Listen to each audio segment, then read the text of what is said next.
Assalamualaikum warahmatullahi wabarakatuh. Perkenalkan, nama saya Chelsea Audrey Joti, Prodi D3 Teknologi Laboratorium Medis tingkat 1B dengan NIM P05150120058. Di sini saya akan memperjelaskan anatomi sistem perkemihan. Yang pertama yaitu ginjal. Ginjal mempunyai sepasang ginjal, yaitu ginjal kanan dan ginjal kiri, yang berfungsi untuk menyaring darah dan mengubah limbah hasil penyaringan tersebut menjadi urin. Selanjutnya, ureter. Ureter adalah bagian dari sistem urinaria yang berbentuk seperti tabung yang berfungsi untuk mengalirkan urin dari ginjal untuk ditampung di kandung kemih atau bladder. Kemudian bladder atau kandung kemih, yaitu organ yang berada di bagian perut bagian bawah yang bertugas untuk menyimpan urin. Selanjutnya, uretra. Uretra atau saluran kencing, yaitu yang menghubungkan antara kandung kemih ke lubang saluran kemih pada ujung penis atau vagina. Proses pembentukan urin. Proses pembentukan urin memiliki 3 proses, yaitu 1 filtrasi, 2 reabsorpsi, 3 sekresi. Yang pertama, filtrasi. Filtrasi yaitu penyaringan. Pada tahap ini ginjal menerima aliran darah yang membawa air dan sisa metabolisme dalam tubuh seperti urea. Kemudian, nefron di dalam ginjal akan menyaring darah yang mengalir masuk ke dalam ginjal untuk membuang racun dan sisa metabolisme. Kedua, reabsorpsi adalah penyerapan kembali air dan zat-zat yang masih diperlukan tubuh seperti elektrolit, garam, dan protein. Dan yang terakhir, sekresi. Sekresi atau pembuangan. Pada tahap ini, zat-zat tertentu dari pembuluh darah kapiler akan dibuang ke tubulus ginjal, yang pada akhirnya terbentuk urin. Urin akan disalurkan melalui ureter ke kandung kemih dan dikeluarkan melalui saluran kemih atau uretra. Kemudian, sistem anatomi reproduksi. Yang pertama, reproduksi pria. Yang pertama, penis. Penis berfungsi sebagai tempat penyaluran sperma ke dalam vagina dan juga tempat keluarnya urin. Kedua, skrotum. Berfungsi untuk mengatur suhu testis agar terus dapat memproduksi sperma dengan baik. Yang ketiga, testis. Berfungsi untuk menghasilkan testosteron yang merupakan hormon seks pria. Keempat, epididymis organ. Ini berfungsi untuk membawa dan menyimpan sel sperma yang telah diproduksi di testis. Kelima, vas deferens. Vas deferens yaitu berfungsi mengalirkan sperma matang ke uretra sebagai persiapan ejakulasi. Keenam, fascicula seminalis.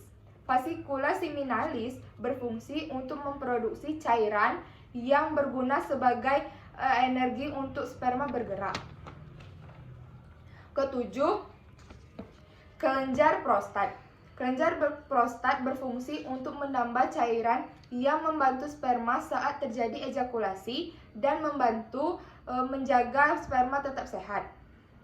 Selanjutnya, proses spermatogenesis. Proses spermatogenesis adalah proses pembentukan sel spermatozoa yang terjadi di organ kelamin jantan, yaitu testis. Sperma yang bersifat haploid dibentuk di dalam testis melewati sebuah proses kompleks spermatogenesis, mencakup pematangan stapletel geminal dengan melalui proses pembelahan dan diferensiasi sel. Pematangan sel terjadi di tubulus seminalis varus yang kemudian disimpan di dalam epididymis tubulus seminiferus. Terdiri dari sejumlah besar gel geminal yang disebut spermatogenia. Spermatogenia terletak antara 2 atau 3 lapis luar sel epitel tubulus seminiferus. Selanjutnya, sistem reproduksi wanita. Yang pertama, ovarium. Ovarium adalah organ yang berfungsi untuk memproduksi sel telur dan juga berbagai hormon seks wanita. Kedua, tuba fallopi. Tuba fallopi memiliki fungsi seperti jalan ovum menuju rahim, tempat terjadinya pembuahan, tempat persiapan pembuahan sebelum menuju rahim. 3. Uterus. Uterus berfungsi untuk pertumbuhan janin dan perkembangan selama masa kehamilan. 4. Serviks atau leher rahim merupakan jalan masuk antara uterus dan juga vagina. Kelima, vagina. Vagina memiliki beberapa fungsi seperti jalan utama masuk sperma menuju rahim atau tuba fallopi, jalan keluar darah menstruasi, hingga jalur keluarnya bayi.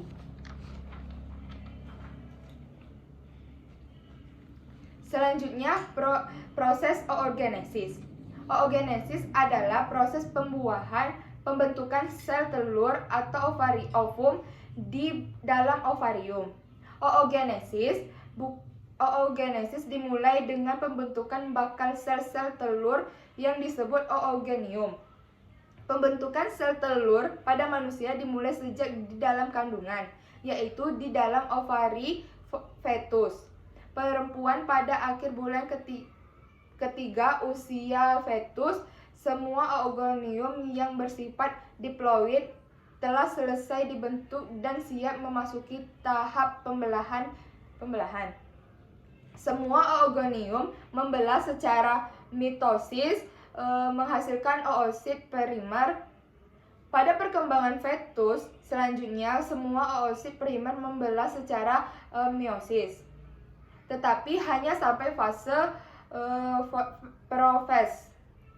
Pembelahan meiosis tersebut berhenti hingga bayi perempuan dilahirkan. Ovariumnya mampu menghasilkan sekitar 2 juta oosit primer. Dan yang terakhir, anatomi sel. Yang pertama, mitokondria adalah organel berbentuk silinder dan berfungsi untuk menghasilkan energi, menghasilkan ATP. 2. Nukleus atau inti sel adalah bagian terpenting dalam sel dan melindungi membran ganda. Fungsi nukleus adalah mengendalikan proses metabolisme sel. 3. Klotoplas adalah organel yang memiliki membran ganda atau membran luar dan dalam, dan fungsi memberi warna hijau pada tumbuhan dan tempat fotosintesis. 4. Badan Golgi. Badan Golgi berfungsi untuk membentuk kantung vesibul untuk sekresi, membentuk membran plasma, tempat memodifikasi protein. 5. Sitoplasma merupakan cairan sel yang terbungkus oleh membran sel. Fungsi pelarut untuk semua protein dan senyawa air dalam sel. Sebagai perantara transportasi zat dari luar sel ke organel atau inti sel. Keenam, lisosom. Lisosom berbentuk seperti kantong visabel yang diselubungi membran tunggal. Fungsi sitoplasma adalah plutofogi, digunakan untuk membuang serta degrasi bagian sel sendiri. 7. retikulum endoplasma atau RE. Retikulum endoplasma dibagi menjadi dua, yaitu satu retikulum endoplasma kasar atau REK, kedua retikulum endoplasma halus atau REH. 8. Membran plasma atau membran sel merupakan lapisan terluar dan tipis yang terbentuk dari lapisan dan protein. Membran sel berfungsi untuk sebagai rintangan sekitaran yang memungkinkan aliran oksigen, nutrien, dan limbah yang aktif untuk menjalani volume sel. 9. Setrosom. Di dalam setriol akan timbul saat pembelahan sel. Setrosom terdiri atas dua badan silinderis berlubang, yaitu sentrisol. Selanjutnya 10. Ribosom merupakan struktur atau organel terkecil di dalam sel dan berfungsi sebagai tempat sintesis protein. Organel ini menerjemahkan mRNA untuk membentuk rantai poliseptida atau rantai protein menggunakan asam amino yang dibawa oleh tRNA pada proses transaksi. 11. Dinding sel menyebabkan sel tidak dapat bergerak dan berkembang bebas. 12. Vakuola merupakan organel berbentuk vasikula besar pada sel tumbuhan, berfungsi untuk menyimpan senyawa beracun dan tempat pembuangan akumulasi. 13. Ribosome berfungsi sebagai penghasil enzim oksidasi perubahan senyawa pulin dalam sel. 14.